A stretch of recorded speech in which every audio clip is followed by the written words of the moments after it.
Hello, everybody, and welcome to episode 193 of the... I'll do that again. Hello, everybody, and welcome to... for fuck's sake.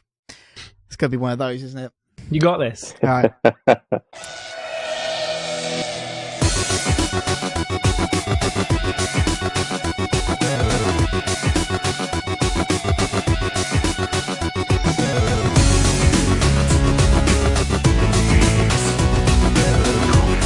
The SixthAxis podcast. Hello, everybody, and welcome to episode 193 of the SixthAxis podcast. Third time's a charm. As per usual, I am your host, Kris Lipscomb. Joining me this week is... are you back at school yet, Lewis? Yes. The teacher extraordinaire, Lewis Gaston. You all right? I'm alright, you alright? Yeah, a bit tired, but I'm all right. Also, is this week is a man who doesn't really understand how microphones work, Kev Adset. Is this thing on? Yeah. And finally with us, it is the tallest man in video games. It is, of course, Vaughn Highfield. So, Hello. Vaughn, you all right? I'm alright, how you doing? I'm all So right, yeah. tall, they named him Highfield. Exactly. Plot of land I am. That was the reason. Twitter hellos this week. Get them in, get going, get quick. Mr. Bell Teacher once again says hello, which is lovely. Hello! Hello, Mr. Teacher. Blue Yoshi Saw says hello. Have we had him before? I think so, yeah. Yeah. Kevling says hello. Hello to you. Hello to you indeed. Joannis, Hello, of course, hello. says hello. Hello. As always. Hi. And someone else said hello. But This is a great feature, isn't it? This? we would like saying The that day to people. Germanos doesn't say hello, we'll need to phone the local police and just ask them to go around and check it. There we are. Adam Guest 1985 says hello, and also Ron McFatty says hello. Well, hello hi, to you hi, both. and hi, hi. And we'll be coming back to those people later because we actually have plenty of questions for once, quite unusually. Which is always good when we're already running half an hour late. Now it's time for them to don't ruin the magic, Kev. No, we're not. It's time for Don't the worry, news. I saved it. We're not. Look.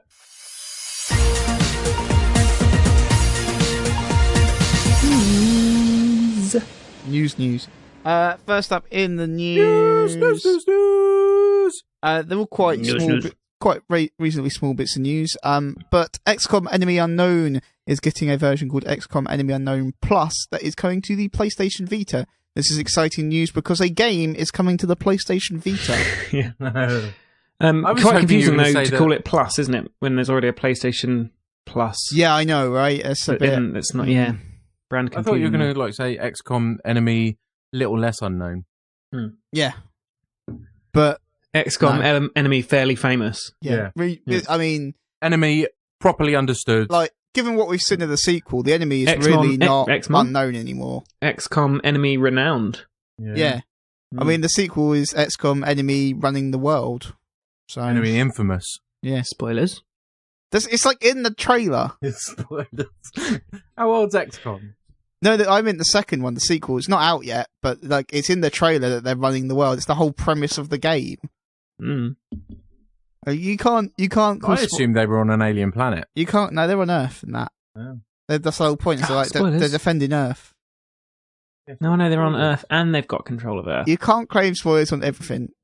That's not. Can't I? No. Sounds like a challenge. Or you can. But you're just being a massive dick, and I'm gonna. It makes me want to spoil things that are actually spoilers. Yeah, if that's you do fair that. enough. Well, you know that I'm too spoiler-phobic to take that challenge on. Exactly. But yeah, I mean, this is a big deal just simply because of that. It's like, oh, wait, a game for the Vita that's like a AAA game? Mental. Hmm. Just sheer madness. Also, no one knows why it's called Plus. It does seem kind of odd that it's existing at all anyway. I mean, Enemy Unknown's on every other format. Yeah, So- I know, right? And Do you really need it on a console that hasn't really been selling? With no, no and new also titles? like this late after release. You know how we Yes. can really increase our revenue on this game? Yeah. Is it, so what's the plus? What, No what one are you fucking getting knows. They're as just like, extra? it's cool. It's because it's come out via the ESRB. This is it's a ratings thing. So it's not been officially announced, but you know, once it goes to the ESRB, that's it. Yeah. So yeah, it's a bit weird that it is called Plus. I don't really know why. I wish we knew. Moving on to things we do actually know about. The Xbox One is getting an Xbox One Elite package already, which it does seem quite quick. But anyway, You remember that Elite controller they announced at E3 this year that's got like all the changeable bits and that? I do. Yeah, totally. Yes. Yeah. Oh yeah, God, I was all over that news. It's got like fancy triggers and stuff. It's got like extra My triggers. favourite. It's mental. That is getting bundled with a new Xbox One console that has got a 1 terabyte SSD HDD. That Elite controller is horrible. Hybrid. The Elite controller is awesome. Is it? It's meant to be. I haven't used one, but people. Chris doesn't have his own opinions. But from what I've been told, people like Peter is very keen on it, and Peter hates a lot of stuff. Those little spider legs at the back. That's weird. They're meant to be really useful though because they're very like. It looks like it's half lightweight. half controller, half like clarinet. That's I a would very buy good a point I clarinet hadn't controller. considered. But yeah, that is accurate. But they're meant to be like so you can kind of bind them to custom stuff, so it's quite interesting. P1 You to can bind P4. them to custom stuff. Yeah, so you know, like on PC, where you set up the controls however you want them. This is Yep, giving totally. you that. Like you can bind the right. control. You can bind like the extra stuff to custom things in the individual games. I think. I'm not sure. So is the Elite controller? You can is it modular? You can take bits off. Yeah, and so you can add take things bits on. off and put new bits in and that. That's good because that D-pad front is horrible. Yeah, so it's got lots of different bits. I think it comes with all the bits. Maybe I'm not sure. Yeah, it does. Yeah. That Yeah. Doesn't sound like Microsoft. It's, Costs an absolute bomb. yeah. So Like, the controller by itself is weird. $150. That's more like it. And then $150. That is ridiculous. yeah, Wow. but it's because it is designed like they're not targeting average consumers with this. They are it's people taking. who wank over fighting games. Yeah, exactly. Well, no, I think it seems to be more designed for like FPSs, but It's Yeah, like, it's both. it's really kind of mod community hackable sort of Yeah. vibe to it, hasn't it? it's really it's a really interesting idea. But combine that with the hybrid hard disk, hard drive, solid state drive that's going onto the Xbox One console itself, which is a 1 terabyte drive. It's apparently that's going to improve loading times by 20%, which is pretty good. I mean, I don't have the Xbox One, so I don't actually know how long. No, it I'm takes told they're things to very, very. load. I was talking to Peter Chapman, who people might know. No idea. Never heard of But it. he said it's actually unbearably slow at the minute. It's very, very slow. Wow. So he is very pleased that they're improving it. But he said that's not. He's ideally they need to be like 90% quicker. Like Yeah, I mean, they're a solid. really slow. I mean, a solid state hybrid's nice, but I don't Yeah. see the point for a console. Like, and if it's 1 terabyte, how big's the solid state section of it? Because if you want to have a couple of games on there, that needs to be like 200 gigs, really. Yeah, exactly. I mean, it depends. But I think it's going to be very like kind of system managed. So it's not going to be like, oh, we're going to cache an entire game. We're going to cache the bits of the game that are used a lot onto it. Okay. So you don't manage it at all. It's all done by the Xbox itself, and it determines what is the best placed things to put onto the solid state partition, which seems pretty smart. Yeah, I mean, it'd be nice if it was a bigger drive because it would also give it more of a reason to buy it. Yeah, over I mean, buying a standard 1 terabyte console. yeah, I mean, a terabyte is fairly large by console standards, but not large by hard drive standards anymore. Yeah, I mean, I changed my PlayStation 4 hard drive to a 2 terabyte one, and I'm kind of like generally floating around the 1 terabyte mark. Jesus, But- I haven't even used up the stock 500 gig that comes to same. mine. Oh wow, no, I filled that. What have you got on it? Just games. Just every game. I One has- don't uninstall some. I've uninstalled some things, but not everything, because it's like, well, why should I have to reinstall something if I have to play it on a whim? It's true. Like in this day and age, I shouldn't have to do that. So Alternatively, a physical hard drive will teach you good space management skills. yeah, but I've got cloud saves and cloud storage. Yeah, I mean, I've only This got. day and age. I've only Hey, got, speaking of cloud storage, so the PS4 3.0 update is bringing 10 gig of cloud storage to the PS4. That's a lot of cloud storage. that's loads. Yeah. That's more storage than I have storage. I don't really have anywhere to go with That that. really tailed out there. Yeah, Ted. sorry. Is the cloud storage? the PS4 only, or is that across all of Plus? I'm just going to have a quick. Because you get 1 gig per console normally. Oh, so do is it you? now 10 gig per console, or what? Like, It says online storage capacity increased. PlayStation Plus members PS4 cloud storage increased from 1 gigabyte to 10 gigabyte. PS4 only then. yeah, it sounds like it. Everything else 6 at 1. A gig. So you get like, gig for That's Vita, okay. I can't imagine any of the PS4. rest needing a lot. More than that, yeah. Yeah. I also like.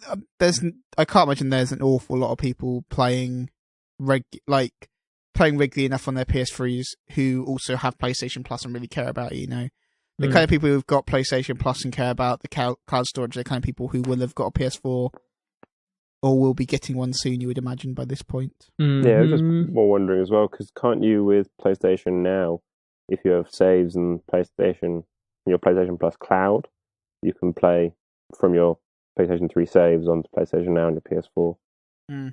That's one reason to have more space. Insanity. The other big keynote on this is, as we were talking about last week, YouTube Gaming. YouTube Gaming is becoming a streaming option on the PlayStation 4. That's kind of cool. Like, it's getting support so quickly. It's pretty awesome. It's not that surprising. No, because Google and yeah. I think, as we were saying last week, people will end up using YouTube Gaming because they use YouTube, and it's just like a lower barrier probably for people who want to get into like game streaming and all that stuff. Yeah, they'll go, oh well, I know YouTube, I don't know Twitch or Ustream or whatever. Well, the other thing as well is, as we were talking about last week, the archiving options on Twitch are awful, whereas YouTube is YouTube. Yeah. And although I haven't used YouTube Gaming, I imagine you press the button that's like, I want to archive that stream, could you please put it on my channel? And it does. I think it archives automatically. I don't think you have that's to. awesome then. Well, I I it assume does it, and then you delete them if you don't want them. Yeah, I was going to say, you'd hope it archives to like unlisted though. Yeah, probably they would do. I don't think that. Or there definitely needs to be a setting for that, otherwise you don't want it to just archive and be like, here's videos. Yeah. Be mental. Because I'm sure you can archive, download, edit, and then re-upload or something. Yeah, exactly. There's a bunch of other stuff in that update, but you can go look at that all on TheSixthAxis.com, because I don't want to just read out a bunch of update stuff. Yeah. There's things like favourite groups and that. Like, most of the other tweaks are relatively minor by the look of it. Right, time for what we did.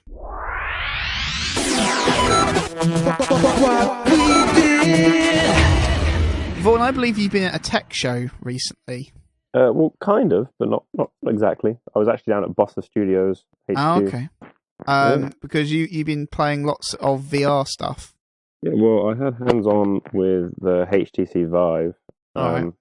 and then I got to wear a Project Morpheus, but it wasn't plugged into anything. So you just got like, it's very disappointing. Very nice. It was very comfortable. Nice. I'd wear this out. I also held and saw the Oculus Touch things, but not enough to talk about that. So, unfortunately, sorry. Are you allowed to talk about the fact that you held and touched them? I can do that. Yes, I can Phew. say that they exist. So you're not allowed to talk about those, but you can tell us about the. Obviously, I mean, the Morpheus was nice to wear. I guess you can tell Morpheus us that was super comfortable and a lot lighter than I thought it was going to be. Oh, That's no. cool. I am excited for the Morpheus. I know it's just going to be another PlayStation Eye / PlayStation Move / PlayStation Peripheral that's never supported properly with software. I like how excited you are for it, clearly. But that said, it is like totally futuristic, and I want one in my house for It does that look reason. very sleek. Very sleek. But I did think playing Until Dawn recently. I thought with Morpheus. I thought with what's it? Everybody's Gone to the Rapture with Morpheus would be pretty good. Bit boring, though, isn't it? Well, I mean, depends what your expectations are, I suppose. but what about the Vive? Because obviously you got to go properly hands-on. So is the Vive the one where you've got panels on the walls and you walk around? Yeah, so you have two lighthouses. That's what they're called, little lighthouse boxes, and they're laser arrays that map out up to a 15 by 15 foot grid for you to play in. And you can just keep adding them, right? I don't know about that. I can't. Yeah, I'm not sure if that's the case, but I know it comes with two, and that's the basic you need. Theoretically, I suppose you could keep adding them if they could sync with each other, but I don't know if they can currently. But you'd imagine that'll be like end game kind of thing. Because then, Yeah, instead of probably. like going Big to room. Laser Zone, you could just go to a warehouse that's kitted out with loads of Vive lighthouses and then just play like amazing stuff running around in a warehouse. Yeah. You'd have to make sure someone builds a game for that scale, though. That's that's where true. the issue arises with something like this. So everything's built to the scale it is, if that makes sense. Yeah. Even the space I was in was slightly less than the 15 by 15 foot like requirement. The game could kind of adapt to it, so it didn't feel that I was in a smaller space. It still felt like the right sort of size area for what I was doing. But it's incredible. Like it's one of these things where I could wax lyrical about it, but you probably wouldn't believe me until you use it because it's just insane. Like I'd like to hear you wax lyrical about it anyway, because just the VR revolution really fill some time in excites the me. podcast, basically. Yeah. Yeah, we got a few. Yeah. But it's insane. So the thing it does so incredibly well is it gives you a sense of presence, and that's something you just don't get using Oculus or like Cardboard or Gear VR. Those VR experiences are kind of really like sedentary. I mean, with Oculus now you have the head tracking, and now I suppose with the touch that gives you some interaction.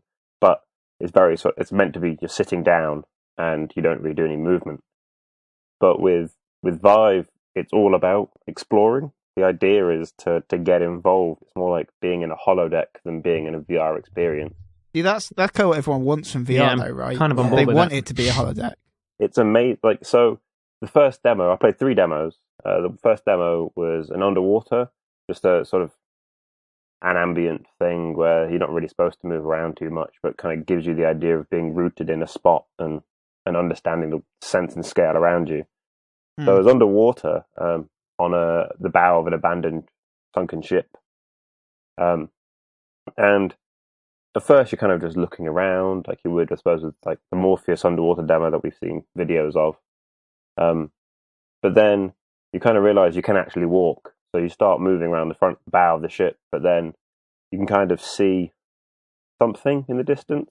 If you lean over the edge of the ship, by actually just leaning, your view goes to look down to the abyss, and instead of feeling sort of blurry and nauseous and why am I moving, it just feels completely natural.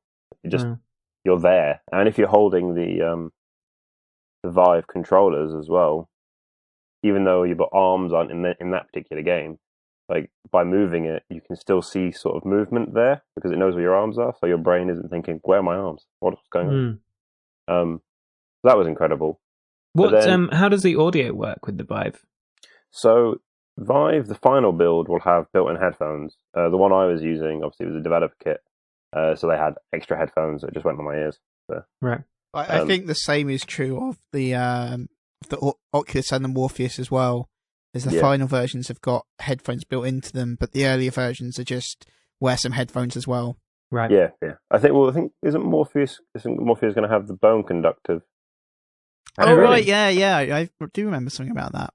Yeah, so that'll be a lot cleaner to use than Oculus's or. Yeah, but you wonder what the sound quality is going to be like.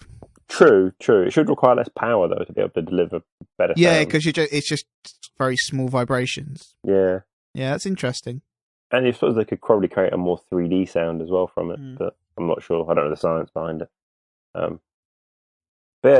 So the second demo I played was actually Surgeon Simulator in traditional boss affair. Oh, okay. And like that was the alien autopsy section, so you're in zero gravity.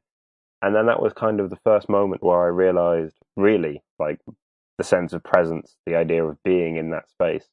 Because, I turn to my left and I can see a table of implements and I just use the Vive controller, reach out with my arm, press the button and I pick up like the bone saw and then I just start making hacking motions and I start cutting up the rib cage. But then when the gravity, like zero gravity kicks in, all the implements start floating around and it's like, oh, I can't grab that. And it's like, oh, well, actually I can just reach further. And then I just grabbed it from the air. It was in front of me. Or something had fallen on the floor behind me. So I just turned around, I could bend down and pick it up and it would just be there for me to pick up and I'd have it in my hand. It was just incredible. Like I say, it's really physical. hard to put into words, but it's the idea of that physicality, that being there. So what was the anti-gravity or the no gravity like when you obviously could not float? in the space. I think because it's going to sound really wanky, but I think because obviously my brain has no idea what it's like to be in zero gravity, it didn't get freaked out by the fact that I could just turn around and move. So, right. Whereas I have a feeling if you're an astronaut, maybe it would. Yeah, maybe. Yeah, because it's how you all you know is to move around in more or less 1G conditions. Yeah, basically. Fair enough. And then it happened with that demo, but also with the final one, which was like Valve's tech demo, Aperture Science experience, which you may or may not have seen. No, I haven't seen it. But I don't think so. That sounds awesome. So it's like you're in a room. No, I think I have seen this. Yeah, I do remember. Yeah, you're in a room with Aperture, but the idea is you explore. Yeah. And then I can't remember what his name is, but the short robot from Portal 2. Yeah. Comes through broken, and you like help repair it a bit. But then end up ultimately breaking him. But with both of those, because you feel like you're there. So, for instance, in the Surgeon Simulator demo, the alien's arm kept floating up because obviously the 0G and he's strapped to the table, but its arms aren't. And it's this weird feeling where your brain almost expects to feel that because it's so convinced that you're there. So when something actually brushes through you, you kind of almost feel it weirdly in your head. And then you're like, no, what the hell, no. But then with the Aperture demo, having the robot walk towards you, you instinctively move backwards because you don't want to be touched by it. You don't want to walk into it. And then when the floor disappears beneath you, you kind of go, That does sound have this weird. horrible vertigo feeling. It's crazy. Yeah, I'm really excited to try this stuff out. Like, it's like you say, you can talk about it for so long, but unless you've actually kind of seen it in action, then you won't know. Yeah, really want to know. It's really hard to kind of put it into words that don't sound unbelievable. Yeah, But sure. it's incredible. And I do kind of feel that Surgeon Simulator in VR with like the full hand tracking stuff and all that is kind of taking away part of the point of Surgeon Simulator. yeah, I definitely agree. I mean, it's still a bit clumsy because all you can still do is just close your hand and open it. But but even so. I know, I do understand what you're saying. Yeah. But I think for a tech demo, it's fantastic. Oh yeah, for a tech demo, it's great. One interesting thing is as well, like I haven't obviously the last Oculus I've used is a DK2, but the resolution on the DK2 is like what 1080 by 960, I think, per eye or something. Something like that. Yeah, I'm not exactly sure what the resolution is on them. The final one, I looked it up today. The final build is going to have a 1080 by 1220, I think, shared between both eyes, or no, maybe it's double that shared between two eyes. I can't remember. But I know that the Vive has 1220 by 1080 per eye, running at 90 frames. But you're gonna. But the thing there is, the kit to run it is obviously much higher end. Yeah, well, this is the thing. I was talking to Henrique at Bossa, and he was saying that obviously the machine they're running on is quite high end because it's for development stuff. But he doesn't think you'll need the most intensive graphics card to run it. You'll probably need something that's like just above middle of the board. But obviously then that depends on how visually nice you want it to also look on top of it. Yeah. But he said, a lot of the heavy lifting is done quite nicely because the Vive itself tells the computer where it is. So the lighthouses work together to figure out where you are, and they tell the computer that. And then Vive itself also says, "Oh yeah, they're facing this way. They're doing this. They're this point in the room." So it tells that to the GPU too and CPU. They don't have to kind of work that out themselves, which does take a bit of the pressure off in terms of computing. They just have to basically render stuff instead. Cool. With the Vive, you don't feel motion sickness at all. It just doesn't exist. That's pretty good. There's no motion blur when you're moving. It's because I would imagine you're not getting motion sickness because your motion is tracking the motion of the thing. Yeah, it feels connected, and there's not, at least that I noticed, any sort of delay. But that's still going to kind of, I would imagine some of the experiences that you get in in Oculus that cause motion sickness would also cause motion sickness here, because some of those are things like where you're sitting down and the world moves around you, which obviously you can't do with Vive still. Yeah. Like that requires an actual holodeck at that point. I was at one of the VR talks that developed this year, and the guy there was saying, like, actually there's lots of quite simple tricks you can do to stop that happening. They're just not in the sort of developers' public consciousness yet. Was it a guy called Sam? I can't remember.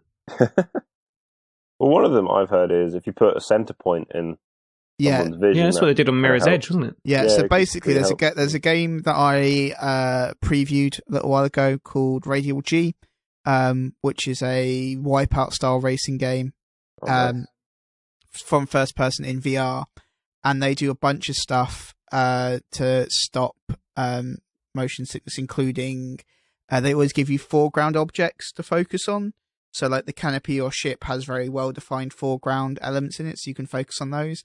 And they also try to avoid using any sense of horizon in the world. And those combined with a couple of other things kind of ensure that you're not ever you're much less likely in a way to get motion sick. Oh, that makes sense though. Yeah, it is really smart. It was like Eve Valkyrie. It was the first game I think I played on Oculus, and that obviously with the cockpit, that really stops you feeling motion sickness. Oh yeah, you kind of were just grounded. Yeah, like you need something like that. You need an element in the foreground that you've got something to kind of that gives you a sense of where you are relative to everything else. Whereas if you don't have that, it kind of becomes very disconcerting very quickly. I think possibly one of the tricks that this guy was talking about is having a virtual nose. Oh, okay, that's interesting. Because you're so used to your own face having a nose in it the whole time that you don't even see your nose, but you can see it all the time. Yeah, but you just and kind so of having a little out. virtual nose actually does that job of having some static object that grounds you. Yeah, that's really smart. I like that. How would you program in a digital nose without making it so obvious it was there, though? I don't know, just at the bottom. I think you kind of like put like a vague object there, like on the edges of both eyes. Like one that you could look down at, I guess, but it would just because you can't really nose. look at your nose anyway. You just see like a little bit of pink, and that's it. Too close to focus on. You see like a little bit of fuzzy pink, and that's about it. So just put a little bit of fuzzy pink in all games, and you'll be done. Not necessarily pink. I was about to fuzzy say bit of brown. I apologise. Yeah, that's very racist of me. But put a little bit of, and it could be blue. You might be playing as an alien. Could be. True. Yeah. Or an elephant that you just have a giant one. They wouldn't be small then. A big but brain. then your eyes would be in a different place, wouldn't they? That's true. Can they do? Oh, that'd be interesting, wouldn't it? Could you do like simulate what it'd be like to be an animal with animals on the side of your head? Animals with eyes on the side of your head. That'd be weird. I think you'd be sick really quickly. Yeah, probably. Your brain just not wired up to. Your brain's like, no, I reject this version of reality. Unacceptable. Be interesting to try out, though, wouldn't it? Oh, I bet someone must have. Like, even an academic or something must have tried it just to see what happens, and then we're just like immediately throwing up. Yeah. Nope, we're not meant to have side vision. Turns out we evolved this way for a reason. It sounds excellent, but Vaughn, don't go anywhere because you are gonna combine forces, much like Voltron, with Lewis to tell us about Until Dawn. But Lewis? Hello. Sorry, no. Definitely was paying attention. I was paying attention. It's just that I've just discovered a Lego digital designer. No one's told me about this before. So you were in fact playing with that instead of paying attention? Yeah, because you can export it as like OBJ files. This has opened a whole new world of 3D possibility. So when you say you were paying attention... Well, no, I heard my name and then my brain realised that it's Lewis, they're talking about you. No, we were talking before as well. We were like interesting things on the podcast. Yeah, no, I don't know much about what you were talking about, so I couldn't offer much in a way of. Well, tell us about. I just know that you put a thing on and you see things, and it's like I live there. I'm not really there. It's virtual reality. I like that your response is, I live there now. It's just where I am. Is this where I live? Is this my house now? That's what happens, isn't it? You put on your glasses. Yeah, that's right. All your troubles melt away. Yeah. I played Until Dawn, which for regular listeners will know was quite an achievement for me. Yeah, you're scared by everything. I was. Any scary games? I'm not scared by everything. Films you're fine with. Games. Yeah, films are fine with. Games, on the other hand. But not only have I played it, I completed it. Oh, Wow. And I absolutely loved it. I thought it was absolutely brilliant.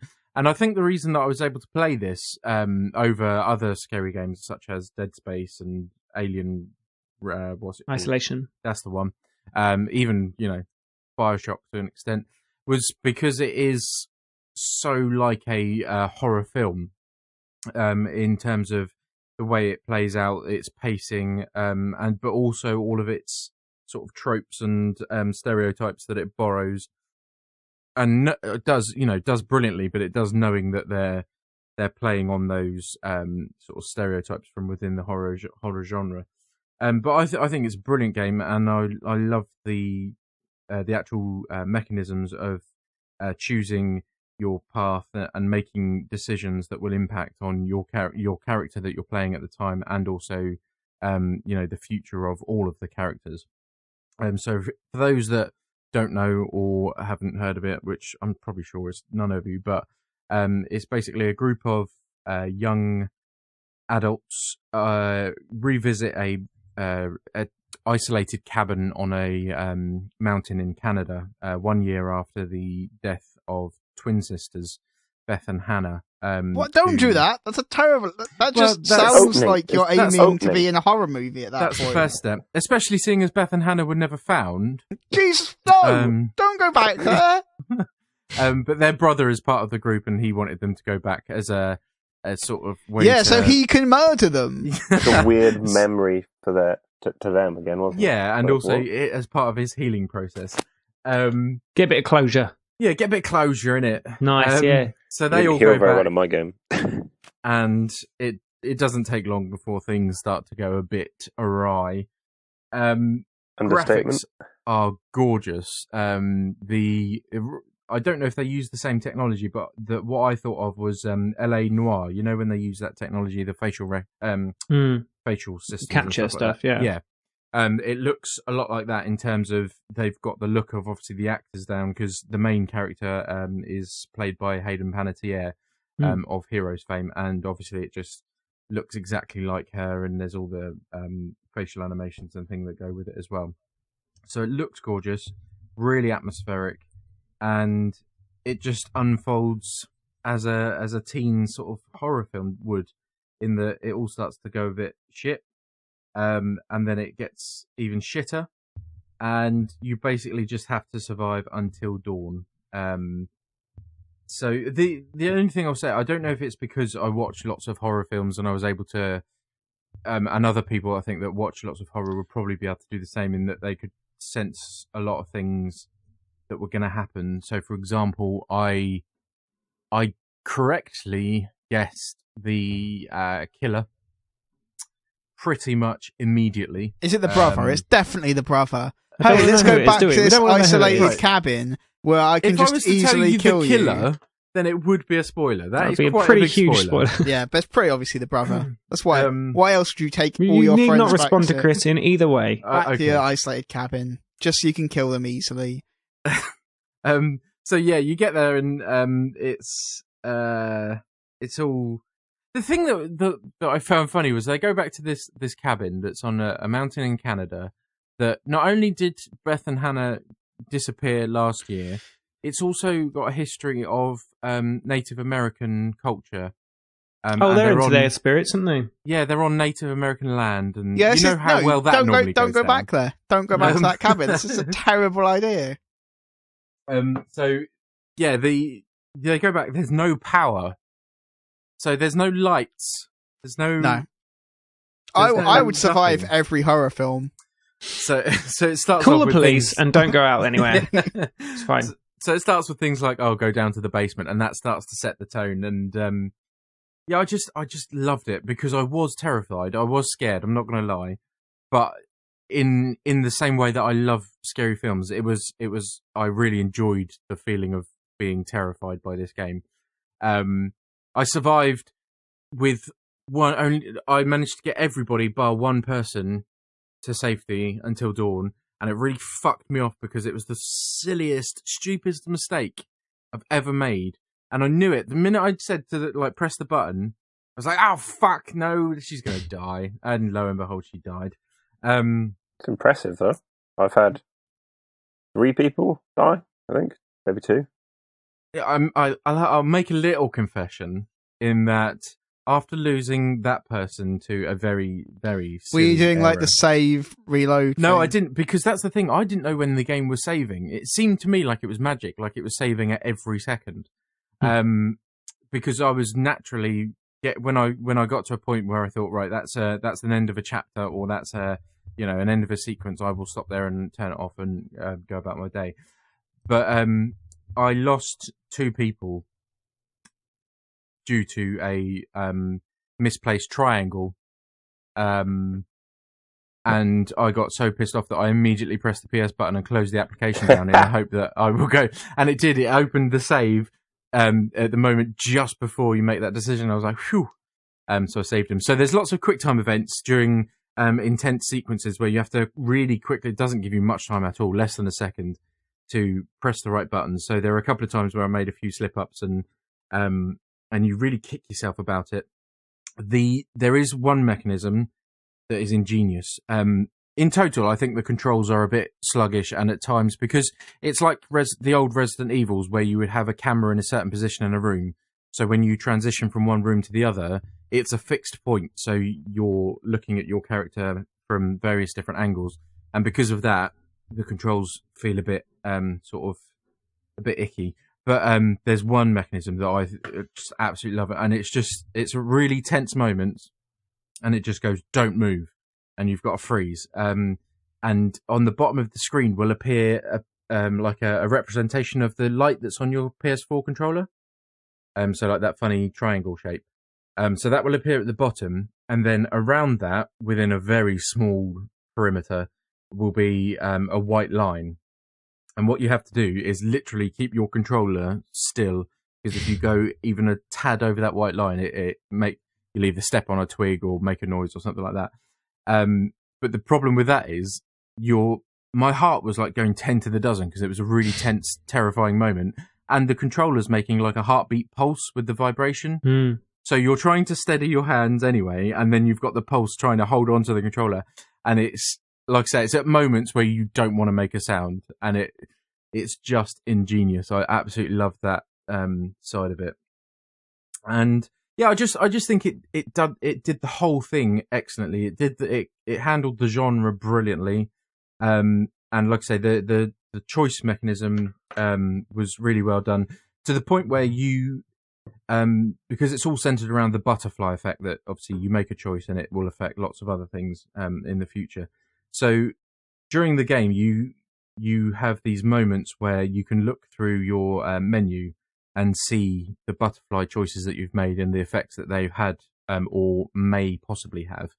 And then you also collect Native American totems, which come in, I think it's, you might be able to help me out with that one, Vaughn, but I think it's death, good fortune, potential loss, danger, and something else. There's, I can't remember what it's called, but the one that's like premonition for guidance. Guidance, that's it. So you've got these 5 categories that you will collect totem pieces for, and they will give you a very quick glimpse of like a death cinematic or something like that. So it'll show you the character that could potentially die and the very brief shot of like their surroundings. So once you've watched it a couple of times, you could try to work out where at what point in the game that is going to occur, so you can try to avoid it.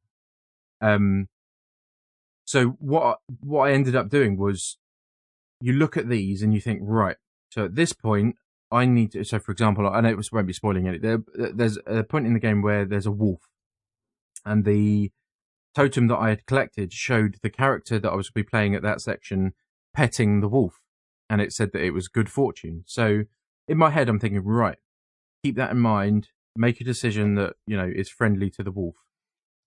So I got to that point in the game, the wolf's there, and I'm thinking, right, this is it, I've got to be nice, got to be nice to the wolf. And then the decisions popped up, and I just instinctively quickly pressed one, and I booted it in the head. Oh no. And I was gutted. You idiot. I was absolutely heartbroken. I was like, no, Oh, I was not only because I booted a wolf, but because I'd made the wrong decision, Yeah, you already knew you were meant to be nice Yeah. to the wolf, and just didn't. and it really fucked me off to the point where I was contemplating starting again, and it's quite a way through, because it wound me up so much. But luckily, there are certain choices where you can then make amends later on down the line. So, I had kicked the wolf, but I then realised that there were a couple of other things I could do that would get the wolf back on my side, and luckily, I made up for it, and I was able to relax and carry on with the rest of the game. But yeah, it's terrifying. There's also a twist later on, which I won't say, but it takes the game to the next level. And yeah, I thoroughly recommend it for anyone that is a fan of horror or, just a tense, different experience to gaming. So there are my views. I'm sorry, I ranted a bit then, but No, sounds good. What about you, Vaughn? Pardon? What about you, Vaughn? Yeah, no, I really enjoyed it for pretty much the same reasons. I've got to say, I do really appreciate the fact that it's a different type of horror game, because I'm fed up of so many first-person survival-y horror stuff that happens all the time now. Basically, seems to be hyper-gory, like super scary survival games, and it's like, I don't want that. I want like a schlocky 90s horror. Yeah, which is what this and is. I think that, like I said, that's why I'm able to play it, because it plays out so much like a film. Yeah. Whereas the games like Dead Space, I can't physically play because I get too tense. It's just too scared, yeah. And you don't know what's going to happen. Whereas this one, you kind of, although it's terrifying still, you kind of know it's familiar because it's got all, like I said, it's got all the tropes and signals of a slasher horror film. Yeah, I love You it. ever play Amnesia: A Machine for Pigs, which was the Chinese Room's first? One of Chinese Room's releases. Second release, yeah. DRS was first. I didn't play either, but somebody was describing a mechanic on that to me the other day that was like these things that could only hurt you if you were looking at them. Oh. And so they're there, and you're like just crouching behind a crate, and like you'll be waiting there Weeping Angel. Yeah, and you'll be like waiting behind this crate for 10 minutes because you don't want to look to see if it's gone. And like that's amazing. They've made a game where like they don't even have to do anything, and you're like cowering behind obstacles and scenery. That sounds quite. There was a brilliant point made at the Chinese Room though, which is they seem to just hate rendering people. Yes. Yeah.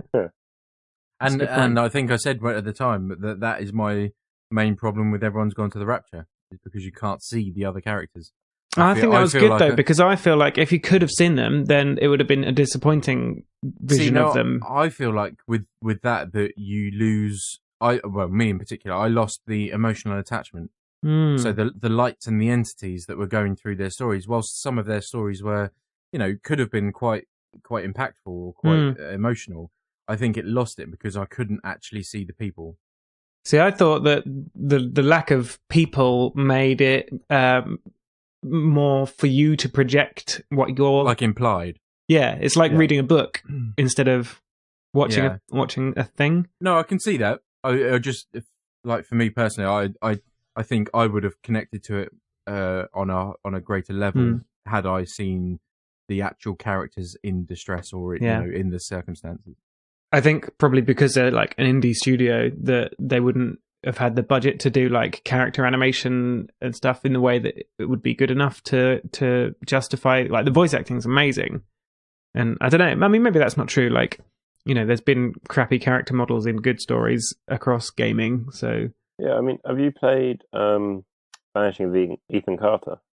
No. Yes. Yeah, because I was playing that recently, and I mean, the world looks fantastic. But as soon as I put characters in it, I mean, the people looked a bit more cartoonish than the realism around it. That ruined it a bit. See, because we talked about this when Vix was on, and I think Vanishing of Ethan Carter it had a couple of the things that I wanted from Everybody Gone to the Rapture. I liked the fact that you could see the people, and that yes, they were a bit cartoony, but I don't know if it's just me, but I seem to connect better when there are physical entities there. But I think they work quite well when they were like the apparitions. But yeah. I think whenever you saw like a physical character, it was a bit like what, as in right at the very end, or the dead bodies in some places. It's a bit like, what? I kind of really hope they make more games like it. Definitely, because the guy that wrote it was I've forgotten his name now, but he's a horror writer. I don't think he's done anything massively of note, but he's done lots of horror films before of that genre. But I think because he was able to, in a game world, you're able to introduce that mechanic of choice.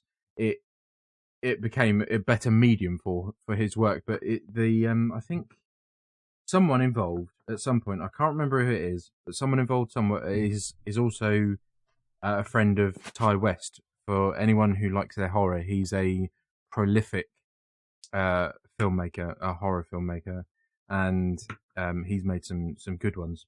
So there's a deep-rooted culture of horror fans and stuff there with the writer and the director, even the composer. All he's done is horror films and things.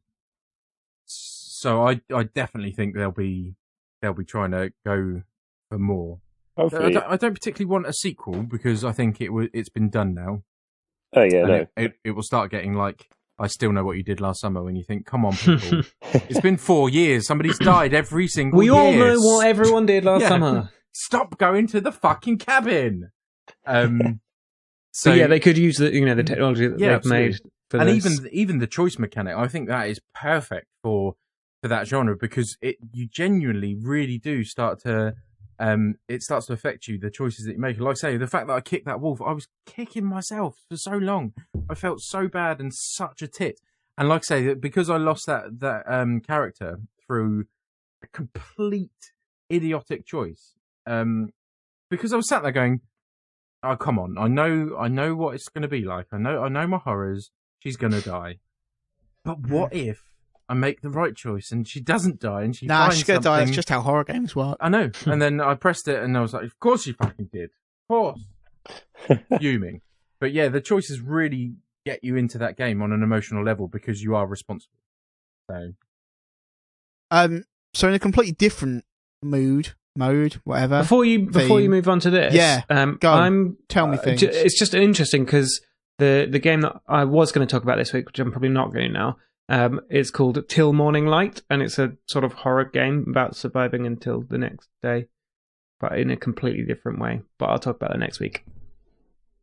So yeah, but also completely different. What?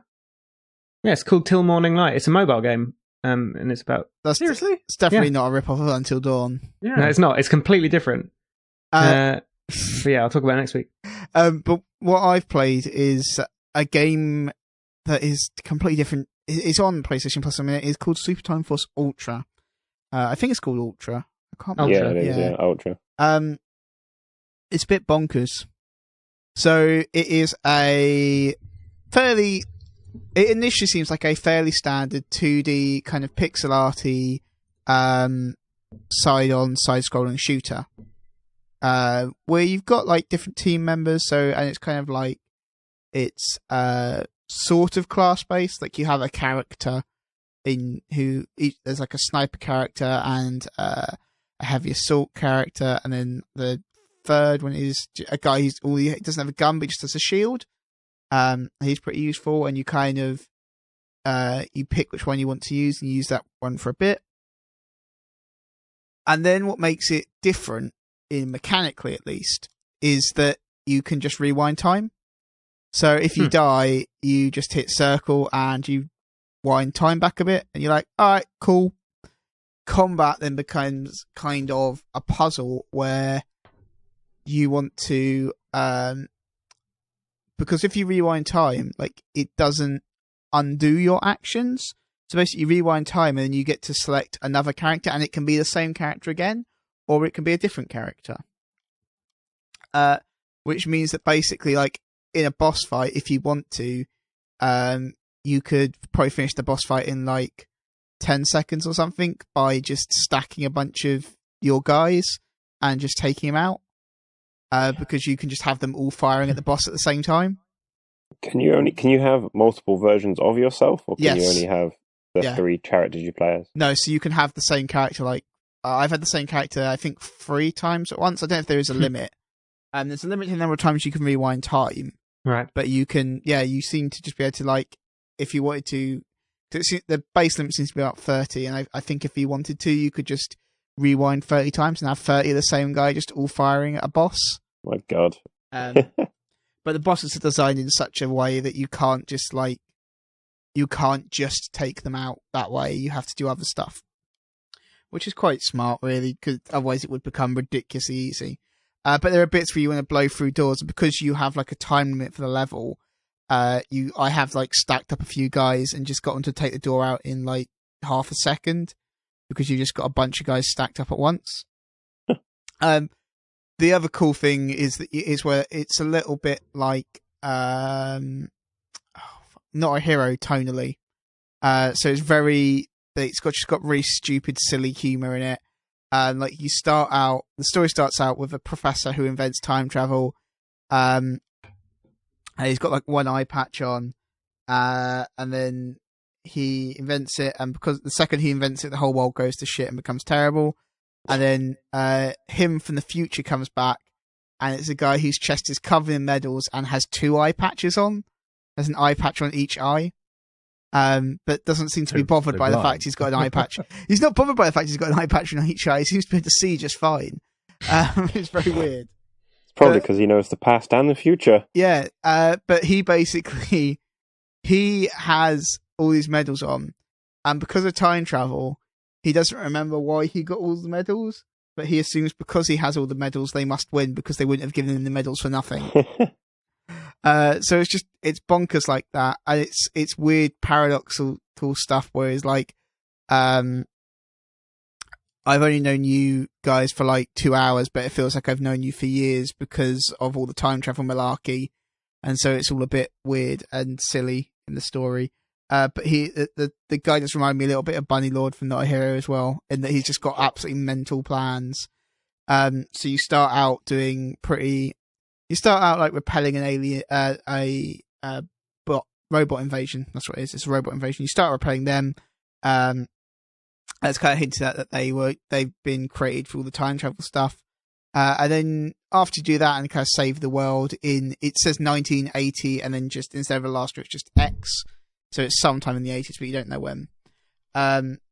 It switches to a kind of world select screen, and you've got 6 different options of time to go and save, because you decide, you've saved this bit of time, but we can make it even more awesome by going and like doing stuff in the past. And so the first one that I picked, because obviously I picked this, is you can go back and you can just stop the dinosaurs becoming extinct. So and then basically, of course you did. Basically, they want. I haven't finished it yet, so I don't know what happens. But the guy's like, I'm pretty sure we can stop this comet somehow. Just go and find the comet, and we'll sort it out. Which is basically how all his plans are. It'll be fine. Don't worry, it'll be fine. I'll sort something out once the comet's here. Don't worry. But his plan is he just thinks it'd be wicked to have. He said, I'm not saying wicked to be weird. He says wicked. I'm pretty sure in the game. To have dinosaurs living alongside humans. He just thinks it'd be awesome. And like the picture is a Triceratops in a sweater. And it's just bonkers. I really like that element of it. It's just absolutely mental. And the other thing that's quite nice is as you go through levels, you get to unlock characters. So far I've got a guy who, he's got a really funny name, but I can't remember what it is. But he has a bazooka. And then I also unlocked a dinosaur who's like a 1990s styled radical kind of dinosaur, which is just weird and silly. He's like, when you first meet him, he's spray painting some dinosaur eggs. It's very stupid in a lot of stuff, but in a really funny way. And his attack is, because everyone's got a light attack and a heavy attack. I think his light attack he just goes and bites people. So that's pretty handy as like a melee attack. His heavy attack is something weird that seems really unsuitable. The other thing that's very cool is, so when you rewind time and you stack people up, if basically someone dies and by you rewinding time you stop their death, then you get to pick them up as like an HP, because it's one hit kills. But if you do that, then it's like an extra hit to die. And also, your heavy attack is your heavy attack plus like the person you saved heavy attack. So you can get like the quite a good combo I found is if I can get the shield guy. So it's like assimilating them. Kind of, yeah. So, but I found if I can get like the shield guy and the like heavy machine gun guy together, then you've kind of got you've got the guy who's got the shield, and that's quite nice. But then you just hold square down to charge up your heavy attack, and unleash that, and he like unleashes a massive shield bash with like it puts a shield ball around you, so no one can get you for about 10 seconds. And you also let off heavy gunfire attack that goes in like 3 different directions at once. So that's a pretty awesome combo in my opinion. But I really like that you can kind of stack, like combine your characters together to create kind of super combos. It's pretty handy, and it seems like, although I'm still pretty early in the game, it does seem like that's what you really need to be doing if you want to get the most out of things. But that only happens, like I said, if you save someone from dying, because then you've kind of created a paradox at that point. Whereas if they choose to go back in time, obviously that's different. If they choose to go back in time, then they fade out at the point that you chose them to go back in time, that you would like rewound time. So it's kind of neat. Sounds quite complex to get your head around. It is complicated, and the only thing I will say is that the time limits on levels are quite short, even early on in the game. And part of that is because you're meant to, I think the aim is, the core idea is that once you've got through a bit, and it can take you a while to get through a bit, but once you've got worked out how to get through it, you can basically rewind time and just get through it much more quickly because you now know how it all works. Or you can rewind time and like let the guy who did it the first time through dispatch all the enemies, and you just kind of walk through fine and take out other enemies as you go, so it's much quicker. So I was at a point where I was still quite a long way from the end of the level, rewound time, found a bit where I kind of farted about a bit, trying to work out how to get through, rewound through that and saved like 25 seconds off my time, which doesn't seem like a lot, but given that I think the limit on the level is like 60 to 90 seconds, 25 seconds is a pretty substantial chunk. But I do like it. It is tough. It's not an easy game, and I think a lot of people are going to find it too complicated. But I really enjoyed it. I don't know if it's a game I would play like a lot of, though, because it's one of those games where you really need to be in the right kind of headspace to play it, just because it's got such specific and unique controls that you really need to be like thinking about the game in the right way. It's not a game that you can just jump into and quickly come back into, I don't think.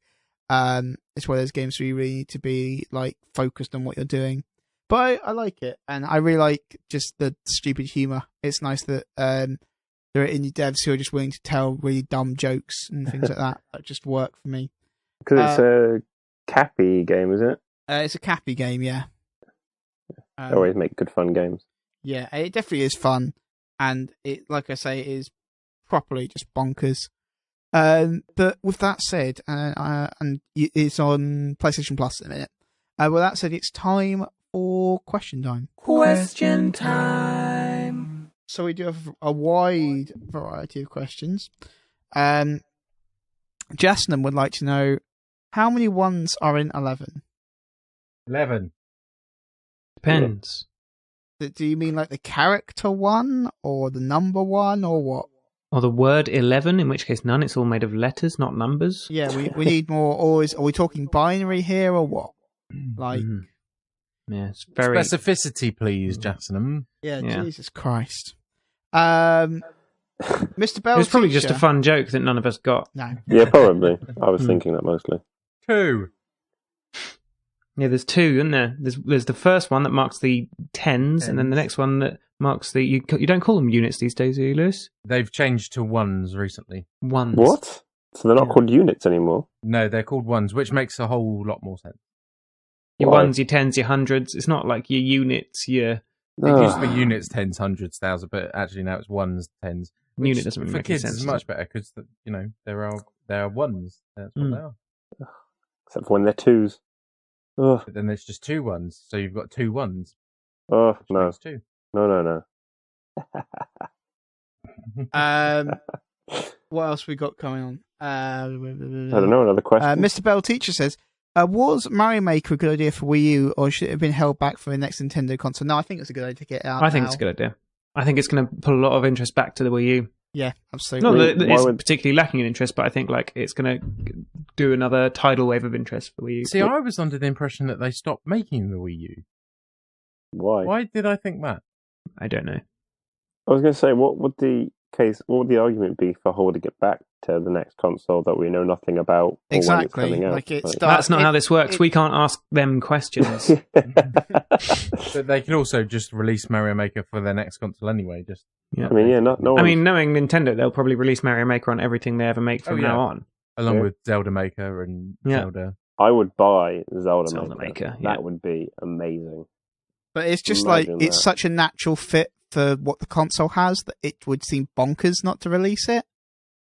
You don't know what the NX has got? That could be such a great fit for Mario Maker too. Oh, sure, but we would if it came out on the NX, we'd be like, well, why didn't you put this out on the Wii U? People would be saying would be saying just the opposite, you know.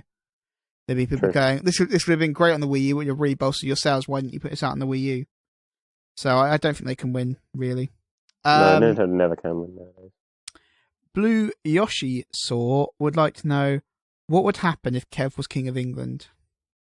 The monarchy doesn't really do that much. It's more ceremonial, so I'd have a lot of taxpayers' money, and I'd have to attend a lot of ceremonies. I mean, I'll be honest here as well. That's not how the monarchy works, in a way. No, there's a certain sort of birthright thing going on there. Well, unless you want to go old school and just. I was going to say, what if we go medieval? Yeah, just conquer. Yeah, I will slaughter the royal family myself, and then once they have no more successors, then I am the one true heir to the throne.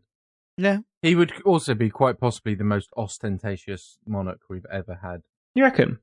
Yeah, I reckon. I reckon you'd be sitting there eating your paella. No, because we've been to his house. There's nothing. Aubergine. Lewis, you've been to his house. There's nothing there. It's just basically empty. It's weird.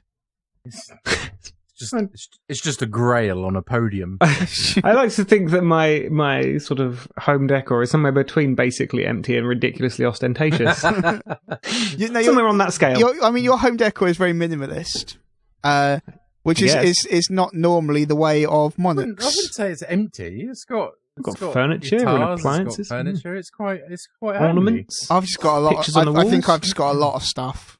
Yeah, you have too many things. That's the problem. The difference is you can't move in your area. You have a bed made of comics. Yeah. But where am I going to put them? But it's but I just nest in them. I imagine. They're not flattened. They're sort of crumpled up and comfy. But I would just say it's just sort of monarchs are not known for such understated homes normally. Perhaps understated because he's not a monarch. Maybe I'd bring a modern edge to monarchy. You might do. I change the face of what it means to be a monarch. Buckingham Palace would be like a geometrically designed. It'd be like the Gherkin from London, and it'd just be new wave architecture. I would probably spawn different movements in art and architecture, music. He'd ban all foreigners because he's very racist. I don't know why you think that about me. I'd just open the borders. Open the borders. That's what I say. Wow, excellent. Let them all in. In fact, kick everyone else out. Let's just do a do-over. Shuffle. Yeah. Just every year. Have it's like Hunger speed Games dating on a nationwide scale. Yeah. Shuffle. Right, everyone here, you've now got to go to Sweden. People from Hull. Off you go. Yeah. It's like a bingo. Just have the cities in like a ball. Every Christmas, like in your speech, you just twirl the ball around. Oh, sorry, Birmingham. Also, Germanus would like to know, have any of us played Metal Gear Solid 5? I don't think so. Nope. I think we would have brought it up. Has any of us played Metal Gear Solid 3? No. I haven't played that one yet. I don't like Snake Eater. Do you know? No, I don't either. It's my least favourite. I loved 1, loved 2. My brother's most favourite. Hated 3. 4 was alright. And now I have no interest in 5. Yeah. I loved 1 and 2, and then that's where I stopped playing them. My interest was piqued a little bit by finding out that 5 is open world. I didn't realise that. Oh, that's interesting. Yeah, I really liked the first 2 and then 4 and Ground Zeroes. I've got Ground Zeroes on my PlayStation. I haven't even launched it. Didn't get on with Snake Eater. just did not like it. Hmm. Everyone's like, it's the best, but like, I just don't. Yeah, Yeah, it's not my interesting. bro thinks that's the best one. It's just not an interesting game. It's Like, not boring. really boring. And then Ron And McFatty. too convoluted as well. Ron Yeah. McFatty would like to know. I've got a question about Steins Gate, the TV show, which is reasonable because I have watched some of it. I like that. I love that. What is Steins I've never Gate? heard of it. It's an anime. A visual novel. It's also an A anime visual and novel. a game, I believe. But he would like to know, how is it that they so casually text in front of an open microwave? Why wouldn't you? Wait, what? What was the Yeah, question? it's fine. Why wouldn't you text from an open microwave? It's not switched on. Yeah, Is this like one of those rules where you don't look at the microwave when it's cooking? No, it's What? it's like it's, Wait, what? it's like What? basically microwaves are kind of a core plot element in the story. Oh, right. That Why makes don't? sense. Can we just go back to where you don't look at microwaves while they're cooking? Yeah, you're not supposed Did to you put, not- you're not did you supposed to not- put I your was- face in front of a microwave when it's cooking. I Why was not? always told don't look into a microwave when it's cooking because it's like. I'm guessing it goes back to Obviously, when they it's- first came out yeah. because it's about like the you get cancer and all that lot. Mm. I spent years not looking at the microwave's on. Don't look at it. It's like, but it's not clearly nervous fine. now. I know like- it's wrong, but I still get nervous now. I'm like, But oh. but my basic thought is, if it wasn't safe, they wouldn't put glass there. No, that's the point. If they didn't That's want what you I'm to saying. look It's a in, they wouldn't go, "Hey, look at this light, the thing turning around." It's It's a pretty complete cool. myth, but I spent years believing it. I never heard that one. Even now, like I say, put a couple of sausage rolls in. It's like, Is it gonna true look- that the I'm gonna microwave look for was a second. invented when a guy who was working with microwave radiation realized that the chocolate bar in his pocket had melted? Didn't I Yeah, heard that story? that's how it came about. Apparently, No idea. they were trying to invent like a new radio frequency or something, weren't they? To send. Yeah, It something like turns that. out we can cook my chocolate and balls. No, The only it thing was. I always no, like to do with a yeah, microwave yeah, is that's chucking a exactly it. It spoon was or the something. guy was just like, "Oh, I guess the chocolate melted. Let's see what else we can cook."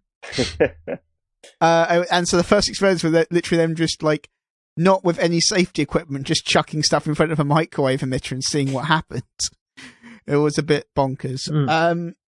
Yeah, I don't know why. I have no issue with texting in front of an open microwave. That seems like An open microwave usually doesn't it's off. work anyway, does it? Yeah, you can't.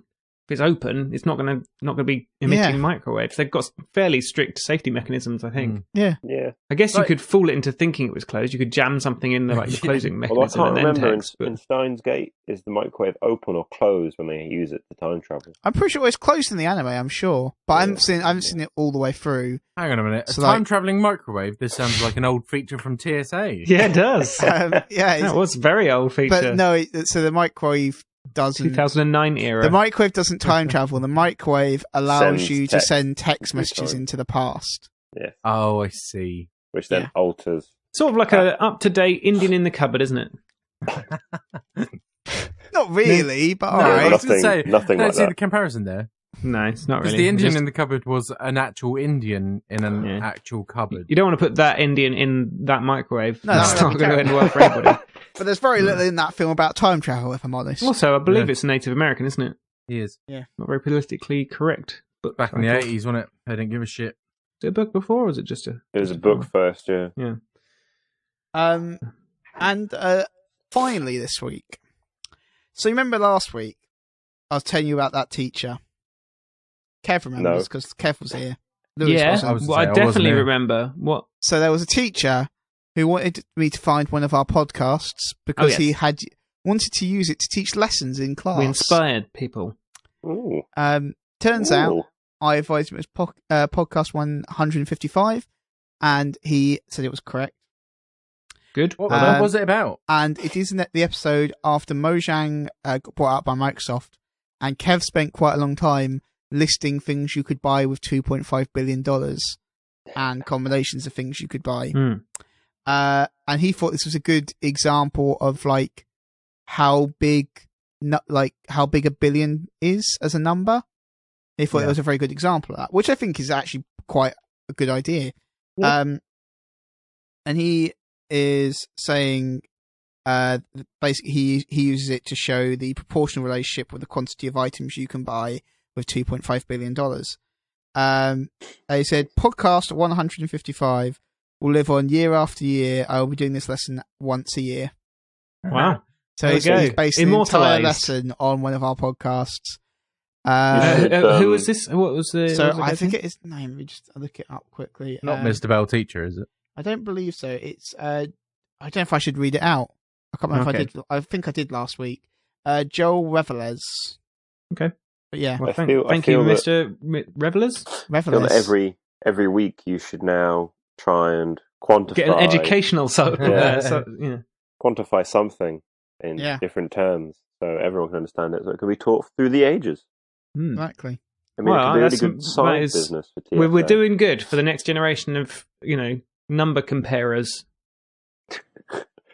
What a business. That well-known That's- profession. It's a very, very yeah. And who hasn't heard of number comparers? Let's be honest here. It was my dream when I was a child to be a number comparer. I guess like exchange rate jobs, probably. Who knows what A lot the of future number holds? comparing. A few- Yeah, that's a few true. years back, when we someone can't said, know. I want to be an app developer, they would have gone, "Pfft, what's an app developer? What's an They app? would have scoffed. Exactly, they would have scoffed at them. If you want to be a number comparer, be a number comparer. Have you... oh, no. Sorry. Anyway, that's gonna. Oh, sorry. You okay? What's happened? Not really sure. Just Lewis giving an inspirational speech about number comparers has broken my brain slightly. Right. Leave them be. This You week's tell 'em, homework, Kev. compare the number 7 with the number 2. I don't know why. I think it's just because I'm a bit tired and I've had a beer. Ugh. Drunk! You're drunk on air! Disgusting professionalism. A man may It's drink but not be drunk. A man-made drink? My God. I think that's probably going to do it for this week's podcast. As per usual, I've been your host, Kris Lipscomb, desperately trying to end this thing. Joining me this week was Sounds like Lewis a geek. Gaston, who you can get on Twitter as @LewisGaston. Also was Kev, who you can get at KevTron400. Yeah. And finally, I was Vaughn Highfield, who you can get as StarFox118. Indeed. Vaughn, we didn't really say where you're from. You're from Alphr. Alpha now, yeah. Alphr, because people in your company can't spell, one assumes. No, Oh, that's the just what marketing technology companies do, isn't it, these days? Yeah. You don't need Drop an the ER vowels. or yeah. I was going to say ER is not how you spell that. It's not an R, it's an A. Yeah. No, sure. No, I understand Alpha. that. Alpha. Yeah. Alpha. Alphr. I've got no real objection to you dropping the vowels. I think it looks a bit daft, but fine, it's a common thing. You can't just add letters onto the end in place of vowels. But it sounds the same. Also, I mean, in your Alphr. in your defense, Alf would have just. That's not a good name. Yeah, Alpha would not be a great place to go. That's not a good technology site name. No, it's not. But you write about all the technologies in that, don't you? We Be a do. great Science- name for a fan site of Science Alf. and tech and lifestyle. generally. Yeah. What's your specialism, would you say? Mine, Yeah. I'm now heading up business Nice. tech stuff, and generally, I do like the Android apps and gamey related things too. So yeah, we're basically cool. pure tech. I get lumped with laptops and tablets a lot. That's pretty good. I got a laptop. It's like a MacBook Air and that. Ooh. It's pretty good. But it's like Ooh. from 2011, so it's old. Like a MacBook Air. Well, it is a MacBook Air, to be fair. Hmm. I'll give you that. I'll give you that one, Kev. All right. Jeez. Don't go on about it. If you'd like to get previous episodes of the podcast, you can go to TheSixthAxis.com. You can go to iTunes. You can go to YouTube. That's probably it. Stitcher. Go there. I guess. Go to that. Well, I don't know how podcasts work on Android. Whatever the podcast Just like Android get places. the MP3 and just put it on your SD card, I Yeah. guess. The Stitcher, the dog catcher. Yeah. Also broadcast over CB radio. Yeah. Channel 2571. Our handle is 555 Jumbo. But only live, so you've missed it now. But that's gonna do it for this week's podcast. Coincidentally, hello to our CB listeners. You alright? Over. So say goodbye, everybody, if you want. Bye. Goodbye. Roger. Kev, Yeah, like some radio joke. Bye. goodbye. Bye. The Sixth Axis Podcast.